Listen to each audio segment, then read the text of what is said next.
দিবনে ঐ টোপনি যা ভকত গুড মর্নিং ম্যাডাম কাট মই ম্যাডাম নেকি সরি স্যার বাহ দিনক দিনে উৎপাতটো অলপ বেছি বাঢ়ি গৈছে ন মাইৰে হাতে গেৰগেৰে কিটা বনাই দিয়া নহয় সেইকাৰণে খাই পেলাই আৰু বেছি হৈছে কোৱা যায় কিবা খাই আছিনি ছাৰে ইংলিছে আছিনি আৰু বহুত ওই মানে ৰাতি চিৰিৰ মাৰ খাছিল মদ খাই কিনো তাৰে খংটোতো চিৰিক মাৰিব নলাক এতিয়া আমাৰ তাতে ওলছি এটা কম বস্তু দিত কি কথা পাতিছা সৰি স্যাৰ আজি তুন্দে বহি কিটা বাকু ওলাব নাংগে তাৰমানে তোনক মই ছুটি দিয়া নাই নহয় মই তোনক আজি কেইটামান ভিতৰে প্ৰশ্ন কৰিম হ'ব আলোচনা কৰিব নাংগে একদম সহজ সুধিম ফাৰ্ষ্ট সুধিম মই হেমেনু হেমেন তই ক 2 - 2 ইকুৱেল কি হ'ব 2 - 2 ইকুৱেল কি হ'ব পাঁচশো মাইৰে তোক কি পাৰা ভাত খুৱাইছি নেকি মাইৰে তোক পাৰা ভাত খুৱাইছি শুন মই তোক ভালকৈ বুজা না বস্তুখিনি তোৰ হাতত দুখন ৰুটি আছিল তাৰে মই দুখখানাই খালোঁ মানে তোৰ হাতত দুখন ৰুটি আছিল তাৰে মই দুখখানাই খালোঁ তোৰ তাত কি থাকিল কি কৈছা এই কথা বুজি নাপাই কি কৈছি তই কৈছো বাট মই তোৰ ভাগৰ ৰুটি খালোঁ তোৰ তাত চব্জি খানি থাকোঁ কি বকছি আহিলে আরে নাচ দে মই কসার মই আলু ভাজা দি খামু তার আলু ভাজা নি বাট এইবাৰ সুধো মই বুবুক ও স্যাৰ এইবাৰ তই ক শিল্পী কাক বোলে কাৰো তই বাজনা বন্ধ কৰচোন শিল্পী কাক বোলে স্যাৰ যে হিল পি খাও সাৰি মন দি টানি আছে তোৰ অলপ বেছি চিনত পাৰবা বহি থাক তই ক শিল্পী কাক বোলে স্যার যে হিল পি খাও পারে তা হিল পি বলে কি কৈছিলি স্যার যে হিল পি খাওয়া পারে তা হিল পি বলে যিয়ে শিল্পী খাব পাৰে শিল মানে আমাৰ ৰাস্তাৰ শিল পি খাব পাৰে তাকে শিল্পী বোলে ঠিকে আছে আজি কিবা এটা গুণ পাই আছো মই সারে হেমেনে সারে পাচ্ছি পাচ্ছা না স্যার এইবাৰ মই সুধো হেমেনু হেমেন তই কওঁ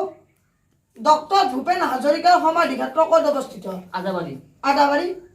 শচীন পাৰ নাপাওঁ এই ভূপু ক'ত অৱস্থিত স্যাৰ জালুকবাড়ি জালুকবাৰীত ইমান জাগা ইমান জাগা আছে স্যার মই টানি মিনটো বাছা হা সারি মোর পেন্দ্রান কাম স্যার মই টানি মিনটো উঠ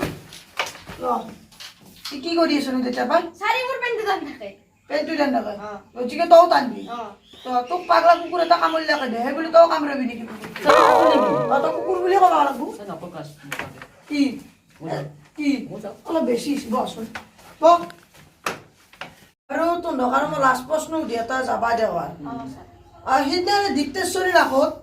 ৰচনা প্ৰতিযোগিতা আছিল তাৰ উদ্বোধক মই আছিলোঁ মই যাবা নোৱাৰিলোঁ বিশেষ কাৰণত তোৰ দুৰৰ ভিতৰত কোনে ৰচনা দিছিলি নো স্যাৰ মই গেছিলো বঢ়িয়া মোৰ বিশ্বাস আছে বাহ এফালে বাৰু মহাত্মা গান্ধীৰ আছিলে ৰচনা দে কচোন স্যাৰ অলপ ডাঙৰকৈ কওঁ